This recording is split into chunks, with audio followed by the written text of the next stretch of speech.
Mama. Lalu aku pun mendekatinya dan duduk di sampingnya. Baik banget anak Mama ini. Tahu mamanya capek, mau juga mijitinnya. Kaki yang mana, Ma? Tanyaku. Dua-duanya. Kayaknya kaki Mama keselil, ucap Nama. Lalu aku mulai segera mijit kaki Mama. Ternyata benar, kaki Mama kelihatan sakit, ada memang bekas jatuh. Sambil mijitin, kami pun sambil ngobrol kesana kemari, dan Mama juga sambil nonton TV. Di kamar Mama, memang ada TV-nya, lebih besar dibandingkan TV di ruang tamu. Kok kaki Mama memang? Emang kepleset gimana, Ma? Tanyaku. Tadi saya, pas Mama mau jemur pakaian, Mama terpeleset kena bekas bungkus sabun. Kok tadi Mama gak cerita sih? Ini kan sudah cerita sayang, jawab Mama. Kemudian sekitar 20 menitan aku mijitin Mama, pegal juga kalau mijit pikirku. Udah ya, Ma, aku udah pegal nih, ucapku. Bentar lagi sayang, coba yang itu lagi sayang. Mama menunjukkan kakinya yang memar tadi.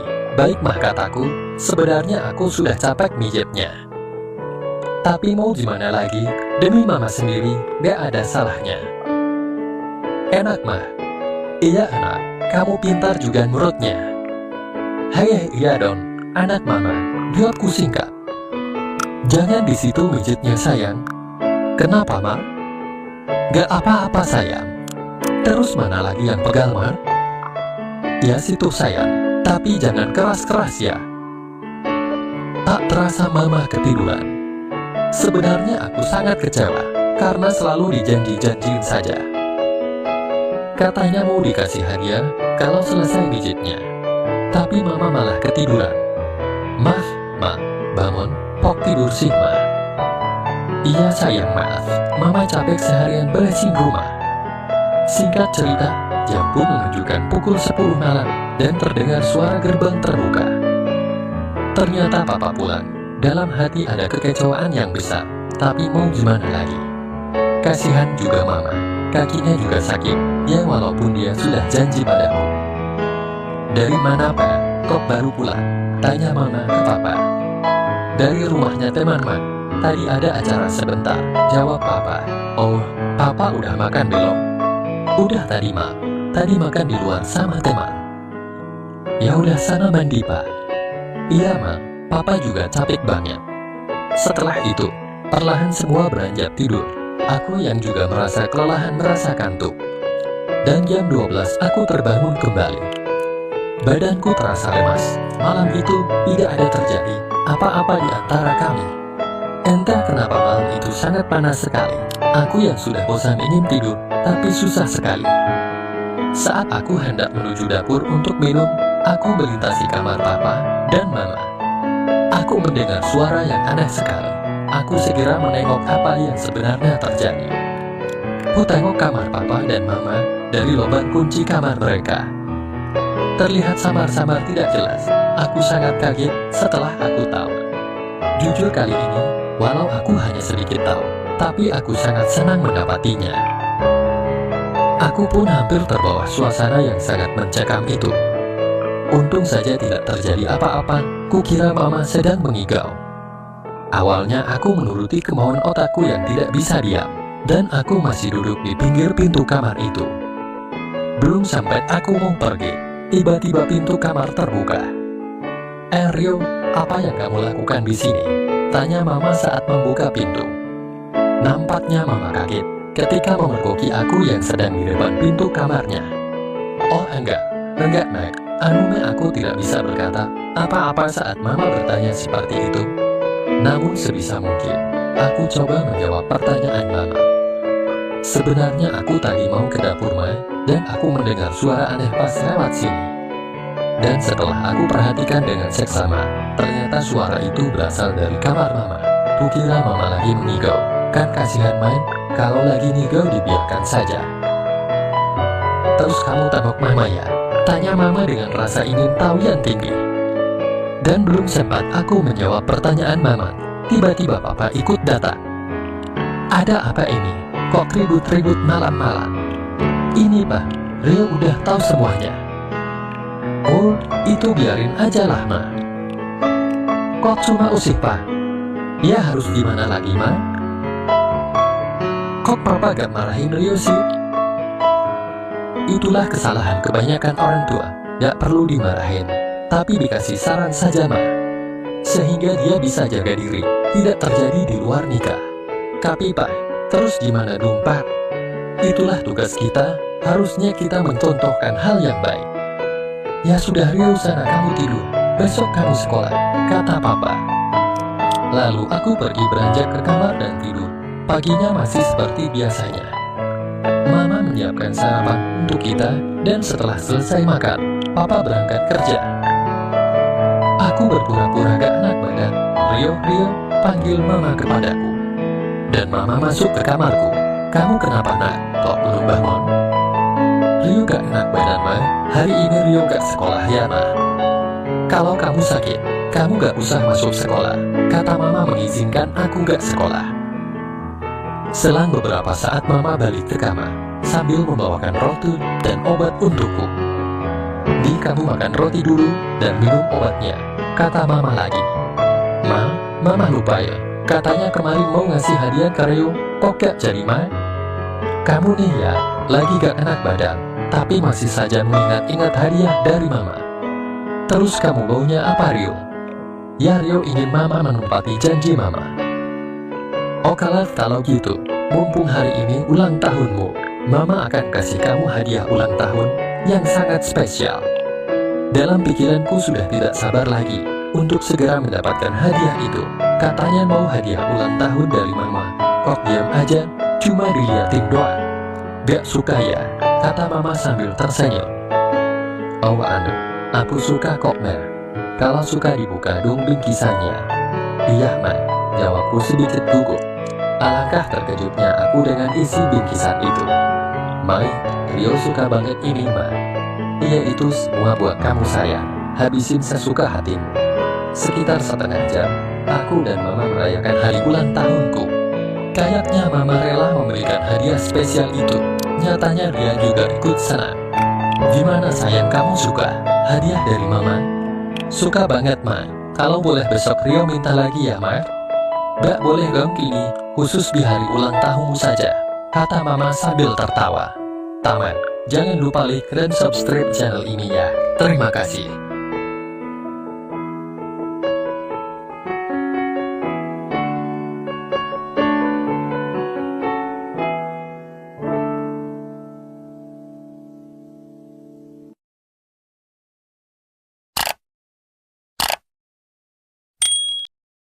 Namaku Rio, umurku saat ini 17 tahun dan telah duduk di kelas 2 SMA. Aku seorang laki-laki yang biasa-biasa saja, tidak terlalu populer di kalangan para gadis-gadis. Aku mempunyai keinginan yang cukup tinggi, entah apapun itu keinginanku. Akun anak pertama dari keluargaku, adikku bernama Sonyan, baru saja lahir 5 bulan yang lalu, dan masih dalam tahap rutin dikasih susu oleh ibuku. Kadang tak sengaja, aku berpapasan ketika ibuku yang sedang asik sama adikku yang masih bayi. Ibuku bernama Tari, masih berumur 34 tahun, karena ibuku menikah muda di saat umurnya masih 17 tahun. Sedangkan ayahku saat ini berusia 45 tahun, beda 11 tahun dengan usia ibuku. Dan ayah sedang sibuk-sibuknya dengan proyeknya, sehingga kadang pulang larut malam, atau bahkan tidak pulang, karena ada kerjaan di luar kota. Awalnya aku sih biasa-biasa saja, tidak ada pikiran aneh sedikit pun di otakku ini. Hari demi hari aku semakin aneh saja, entah faktor apa. Mungkin karena aku sering main komputer. Awalnya ibu tidak ada kecurigaan apapun terhadapku, tapi lama-kelamaan ibu mulai risih denganku. Sayang, kenapa sih lihatin Mama terus? Gak ada kok, Ma, kataku gagap. Beneran, tapi kok liatin Mama terus ya? Cemburu ya sama adikmu? Kata Mama sambil tertawa. Maksud Mama apa sih? Aku pura-pura bego, kalau mau, bikin aja tuh di dapur, canda Mamaku. Mama bercanda nih, kataku pura-pura ngandek. Mama hanya tertawa ngakak. Kamu sih, lagian ngapain kamu liatin Mama dan adikmu lagi ini? Tanya Mama lagi. Gak ada apa-apa kok, Ma. Jawabku yang masih agak ragu pada Mama. Iya deh, kalau mau lihat adik bayimu lihat saja. Lucu loh, kata Mama. Tapi ingat ya, gak boleh aneh-aneh, ujar Mama lagi dan akhirnya membiarkan saja. Waktu itu tidak berlangsung terlalu lama, adikku akhirnya tertidur. Sudah ya sayang, adikmu sudah tidur nih, kata Mama sambil beranjak pergi. Aku cukup kecewa karenanya, tapi Mama cuek saja dan bangkit dari tempat duduknya. Sepertinya Mama ingin mengantarkan adikku yang bayi keranjang di kamarnya. Aku iseng mengikutinya ke kamar. Setelah di kamar Mama meletakkan adik bayi, Mama heran karena tahu-tahu aku juga masuk ke kamar. Sayang, ada apa? Tanya Mama. Gak ada apa-apa kok Ma, kataku sambil memandang ke arah adik bayi itu. Gak ada kok Ma, cuma mau lihat Sonya aja. Dia cantik dan imut ya Ma, kataku mengalihkan perhatian.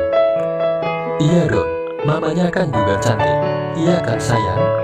Kata Mama bercanda. Hei, iya Ma, Mama yang paling cantik dan baik di rumah ini, kataku membalasnya. Mamaku tertawa kecil, sungguh tertawa yang renyah dan menyenangkan mendengarnya. Mamaku menyadari bahwa aku sedang berpikir aneh. Kamu ini, emang kamu ngapain sih? Aduh, kataku gelagapan. Dasar, Mama tahu kok usia seperti kamu ini, kata Mama. Tumben kamu tidak bermain komputer lagi. Aku terkejut bukan main. Ternyata Mama tahu aku sering main komputer. Dan juga, kalau habis bermain komputer, tolong dimatiin ya, biar gak boros listriknya.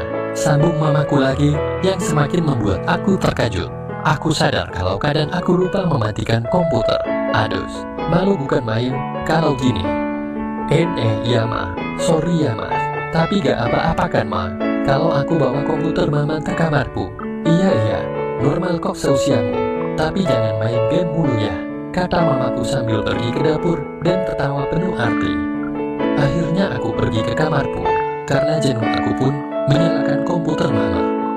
Singkat cerita, malam harinya. Sayang, makan malam, kata Mamaku di depan pintu kamarku.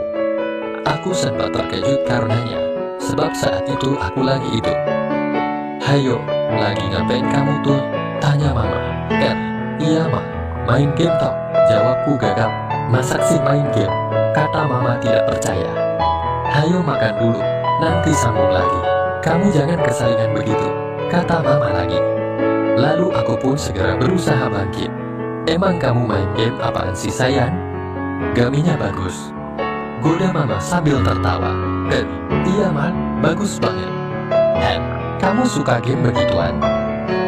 Ya udah, ayo makan dulu, ajak Mamaku lagi. Lalu kami pun makan malam berdua saja.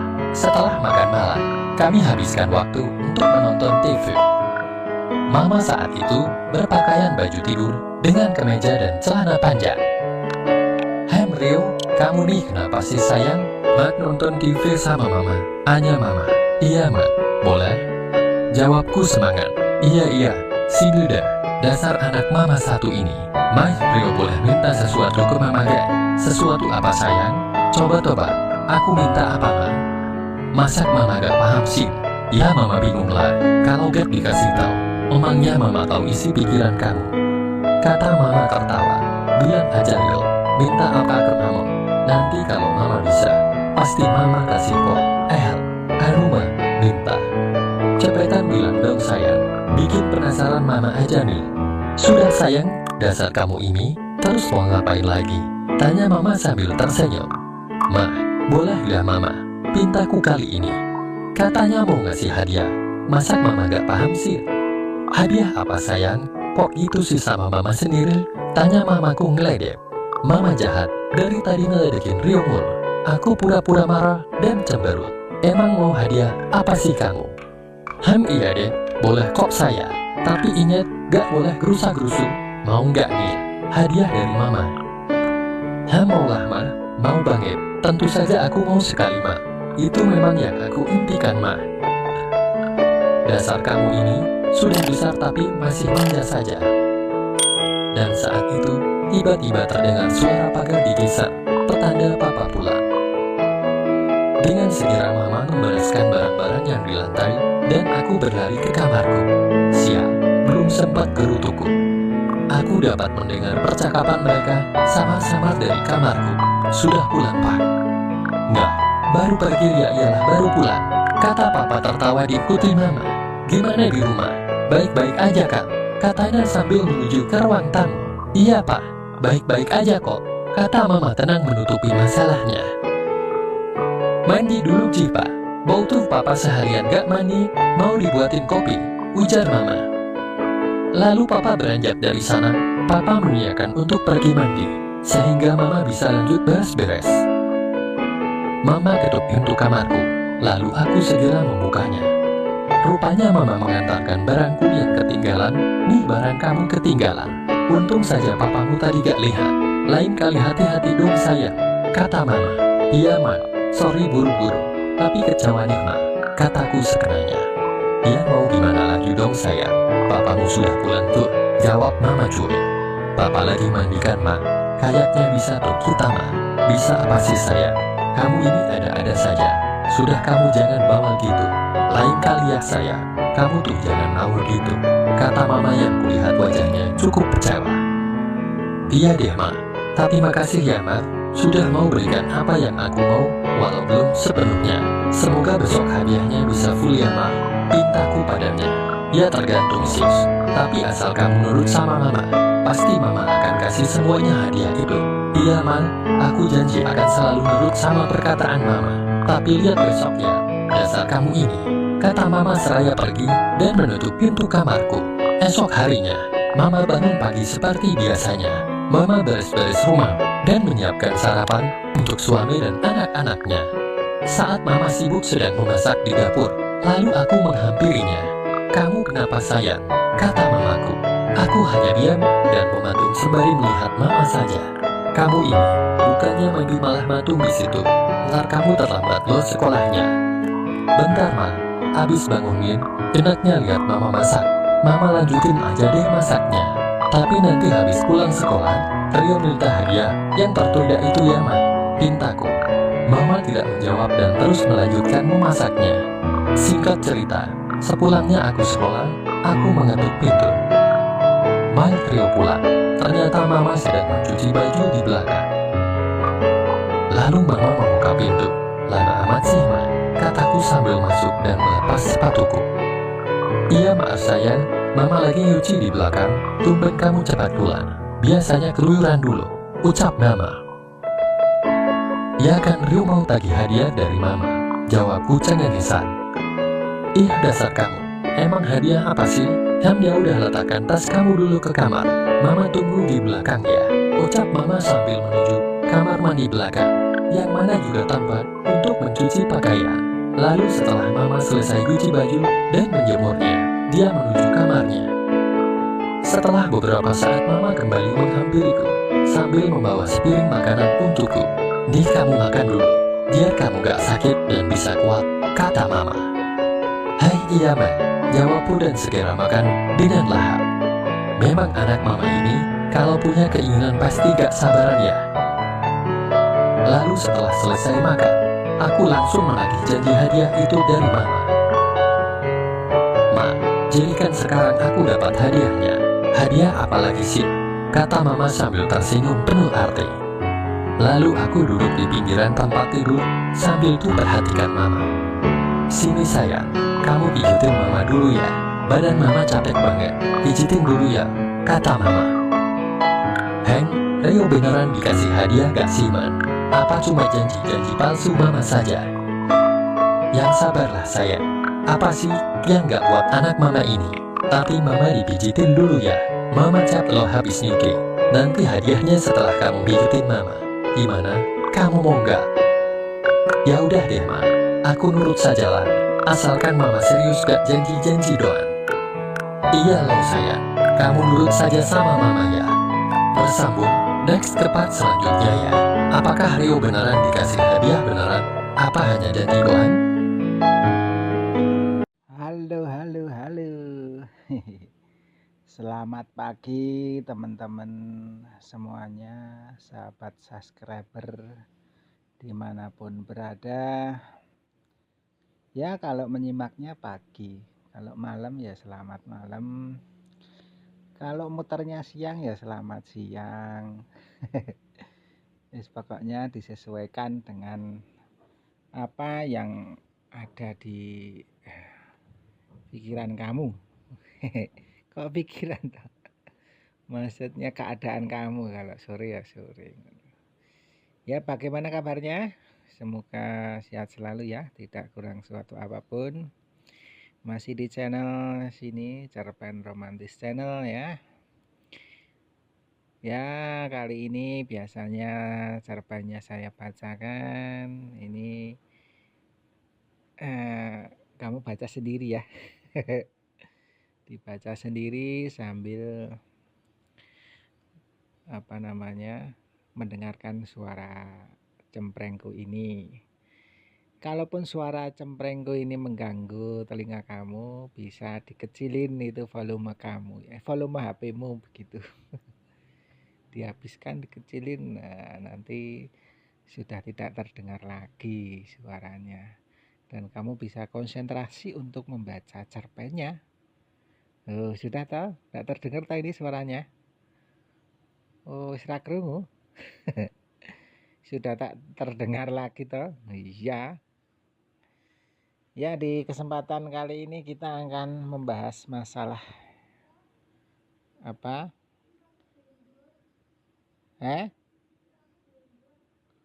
Udah ngopo?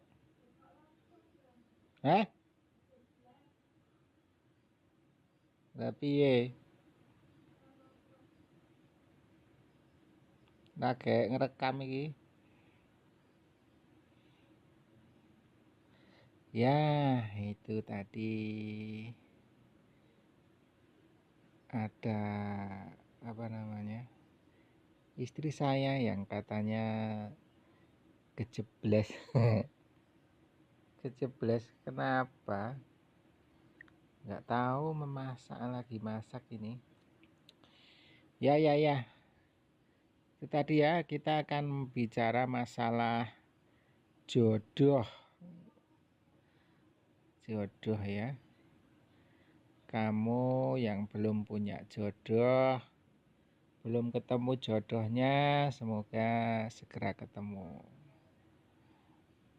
Jodoh bisa datang dengan cara tak terduga bagi mereka yang sabar menantinya. Sabar ora kowe? Sabar ndak kamu?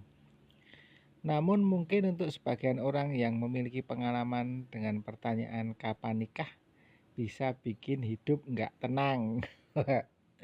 Ya toh, biasanya kan kalau sama teman-teman, ketemu teman-teman itu kalau belum nikah sering ditanyain kapan nikah. Dan itu membuat kita yang belum menikah jadi gimana begitu. Pertanyaan kapan tersebut terkadang menjadi hal yang dihindari, bahkan bikin kesal sebagian orang yang tengah menanti jodoh. Tak jarang bisa mempengaruhi mood dan perasaan seharian penuh. Atau moodnya jadi gimana begitu ya. Tapi ada juga yang ini cuek. Mengenai jodoh itu cuek saja, itu juga banyak ya. Cuek maksudnya belum punya jodoh terus ditanyai temen-temennya cuek. Itu juga lebih baik, sebab perasaan ini mungkin dirasakan bagi mereka yang sulit mencari pasangan atau mereka yang sulit untuk jatuh cinta. Ketika jodoh nggak kunjung datang, perasaan cemas dan tak tenang pun mulai menghampiri. Meski demikian, jangan sampai kamu frustrasi ya. Kamu harus tetap sabar menghalau galaumu, sebab Tuhan telah menetapkan jodohmu. Menghalau galaumu, dihalau galaunya. Ya, nanti suatu saat akan ketemu jodohmu. Jadi nggak usah khawatir, karena Tuhan sudah menetapkan jodoh kita itu siapa, jodohmu siapa, itu sudah ditetapkan. Jangan hanya menunggu, lantas kamu menjadi larut dalam kegalauan. Tetap beraktivitas dan kerjakan apa yang menjadi tanggung jawabmu. Dengan memiliki berbagai aktivitas bisa membuat waktu menunggumu jadi lebih bermanfaat. Pasalnya, perkara jodoh memang hal yang misterius. Kita tak pernah tahu dengan siapa kita akan berjodoh. Gunakan ya waktunya. Waktumu digunakan dengan sebaik-baiknya untuk bekerja, beraktivitas, sembari menunggu jodoh. Sebab ini menjadi hal yang sangat misterius. Siapa jodoh kita, kita pun tidak tahu. Terkadang orang yang sangat dekat dengan kita menjadi jodoh kita. Misalkan tetangga sebelah rumah, ataupun teman kita yang sehari-hari bersama, yang katanya teman-teman tapi nyatanya bisa menjadi jodoh. Itu juga ada dan banyak begitu ya. Daripada hanya sibuk galau dan bikin hati cemas, kamu harus mengiringi dengan doa dan berusaha menjemput jodoh. Percayalah, Tuhan akan mempertemukan dengan jodoh terbaikmu. Ya, begitu. Harus percaya jodoh akan tiba pada waktu yang pas, pada waktu yang tepat. Tepat dan pas, pas dan tepat. Ya toh? Ibaratnya kalau jodoh itu terkadang kita sudah melanglang buana kemana-mana, ternyata jodohnya di dekat kita. Atau mungkin juga ada suatu kisah banyak yang di media ya toh, itu sudah pacaran 10 tahun atau bahkan 15 tahun, dia menikahnya sama orang lain. Katanya jagain jodohnya orang. Itu kan banyak juga kisah tersebut ya, kisah tersebut. Nah, kok bisa ya? Ya itulah rahasia Tuhan, kita tidak tahu ya. Bersabar dalam menanti jodohnya sembari memperbaiki dan memantaskan diri. Ya termasuk dandan itu, memperbaiki diri dan memantaskan dandan. Ya merawat diri pribadi atau apa namanya lah. Itu tentang jodoh, ada yang sudah dipertemukan, ada yang masih mencari, ada yang masih menanti. Semua memiliki waktunya masing-masing. Ada saatnya kamu memperjuangkan dan diperjuangkan oleh seseorang. Bersabarlah dan fokuslah untuk memantaskan dirimu. Yakinlah Allah akan hadirkan dan tunjukkan penyempurna ibadahmu. Iya, harus itu. Sekali lagi, memantaskan diri itu sangat penting ya. Selalu tampil rapi itu juga salah satu bentuk ikhtiar untuk mencari jodoh. Seorang pria mendambakan wanita yang sempurna, dan begitu juga wanita mendambakan sosok pria sempurna. Namun mereka tidak tahu bahwa Tuhan telah menciptakan mereka untuk saling menyempurnakan satu sama lain. Iya, terkadang jodoh itu nggak ngerti ya. Laki-lakinya ganteng, ceweknya biasa. Atau sebaliknya, wanitanya seperti bidadari, laki-lakinya seperti bidadara. Atau seperti itu. Nah, itu juga ada. Ya, makanya harus berhati-hati dan selalu berdoa untuk mendapatkan jodoh. Jika dia bukan jodohku, maka jauhkanlah dia dari pikiranku. Dan dekatkanlah orang yang memang benar jodohku. Wah, itu suatu doa ya. Doa untuk yang sedang mencari jodoh. Semoga kamu cepat ya menemukan jodohmu. Dan rasa-rasanya perjumpaan kita sampai di sini dulu. Jumpa lagi di lain